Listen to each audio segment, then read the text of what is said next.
नमस्कार। आप देख रहे हैं सारा अशोकनगर और मैं हूं आपके साथ हितेंद्र भदौरिया। अशोकनगर जिले में रोजगार के लिहाज से आज का दिन बहुत महत्वपूर्ण था। दरअसल ये पहली बार अशोकनगर में हुआ है कि दूरसंचार से जुड़ी 4 बड़ी कंपनियां देश की उन्होंने अपने बीपीओ के माध्यम से कॉल सेंटर अशोकनगर में शुरू की है।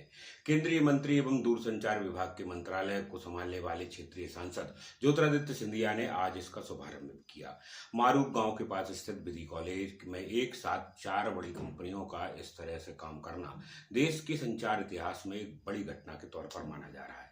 इसको लेकर कई सारी चीजें हैं, जिनमें सबसे बड़ी बात यह है कि ये सारी की सारी बड़ी कंपनियां अपने कस्टमर को सेवा देने के लिए बीपीओ के माध्यम से यह सेवाएं प्रदत्त करने वाली हैं। शुरुआती तौर में आज 200 बच्चों के साथ ये चीजें शुरू हुई हैं। इसको बढ़ा के 1000 से 2000 बच्चों के रोजगार देने की बात कही जा रही है। केंद्रीय मंत्री ज्योतिरादित्य सिंधिया के साथ इस कार्यक्रम में उच्च शिक्षा मंत्री मध्य प्रदेश इंदर सिंह परमार भी रहे। इसके अलावा वोडाफोन, आइडिया और भारतीय एयरटेल, बीएसएनएल तथा रिलायंस से जुड़े अधिकारी भी इस पूरे कार्यक्रम में रहे। क्षेत्रीय जनप्रतिनिधि और राजनेता भी इस पूरे कार्यक्रम में रहे। इस दौरान केंद्रीय मंत्री सिंधिया ने इस पूरे कार्यक्रम को यहाँ तक पहुंचाने में और इसको लेकर आई चीजों के बारे में विस्तार से अपने भाषण के दौरान बताया। ये इसलिए बहुत महत्वपूर्ण चीज मानी जा रही है क्योंकि देश के इतिहास में ये पहली बार हुआ है कि बड़े बड़े शहरों में या महानगरों की तुलना में एक छोटे शहर अशोकनगर जैसे जिला मुख्यालय पर एक साथ 4 कंपनियां, जो चारों बड़ी कंपनियां वो आई हैं। उसमें भी सबसे बड़ी बात यह है कि प्रतिस्पर्धा के भाव के बाद भी चारों कंपनियां एक ही छत के नीचे एक ही बिल्डिंग में काम कर रही हैं और ये संभव हो पाया है केंद्र में संचार मंत्री ज्योतिरादित्य सिंधिया के होने के कारण। हालांकि सिंधिया खुद इस बात को स्वीकार करती हैं कि इतना आसान नहीं था क्योंकि सभी कंपनियों के बीच में इतनी बड़ी प्रतिस्पर्धा है। साथ ही उनका कहना है कि दुनिया में इतने ग्राहक दूसरी किसी भी कंपनियों के पास नहीं है जितने इन चारों को मिला के होते हैं। ऐसे में इनके सर्विस प्रदाताओं को एक जगह ला पाना अपने आप में एक चुनौतीपूर्ण काम था, जिसे सफलता से पूरा कर दिया गया है। उनका मानना है कि इससे अशोकनगर जिले में रोजगार सृजन के नए अवसर पैदा होंगे।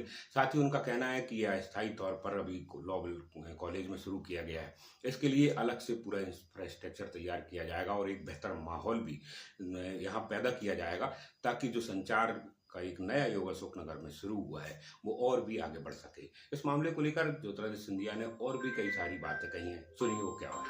जहां विश्व के सर्वश्रेष्ठ कंपनियां दूरसंचार क्षेत्र में, चाहे वो एयरटेल हो, जियो हो, वोडाफोन हो, बीएसएनएल हो, सारे के सारे का एक संयुक्त कॉल सेंटर अशोकनगर में स्थापित हो चुका है।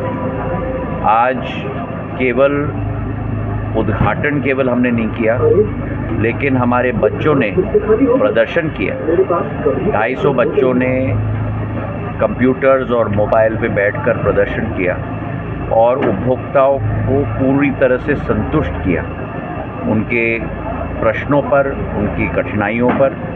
और ये क्षमता हमारे नौजवानों में देखकर मेरा सीना गर्व से फूला है। और यही एक कल्पना मैंने की थी जब इस कॉल सेंटर को हमने अशोकनगर में स्थापित किया। इस कॉल सेंटर के साथ 2-3 अद्भुत श्रेणियां जुड़ी हैं। पहले तो मध्य प्रदेश शासन, मुख्यमंत्री जी को और इंदर सिंह जी को मैं धन्यवाद देना चाहता हूं कि लॉ कॉलेज की ये बिल्डिंग अस्थायी रूप से उन्होंने कॉल सेंटर को दिया है। उसी के साथ साथ देश में ये पहला कॉल सेंटर है जहां चारों कंपनियां एक स्थान पे स्थापित हुई हैं। साधारण तौर पर हर कंपनी अलग अलग स्थान पे स्थापित होती है, लेकिन आज चारों कंपनियां यहाँ स्थापित हैं। 250 बच्चों से हमने शुरुआत की है। हमारी यही कल्पना है कि अगले 1-1.5 साल के अंदर ये 4-5 गुना बढ़ पाए, हमारा अपना बिल्डिंग बने, अपनी अधोसंरचना बने और हमारे नौजवान विश्व के साथ वार्तालाप, बातचीत और संवेदनशीलता अशोकनगर की विश्व व्यापक हो। इसी कल्पना के साथ हमारी ये बीज आज हमने बोई है, जो आने वाले दिनों में मुझे विश्वास है वट वृक्ष के रूप में पूर्ण जिले में रोजगार का छाया समूचे क्षेत्र में दे पाएगी।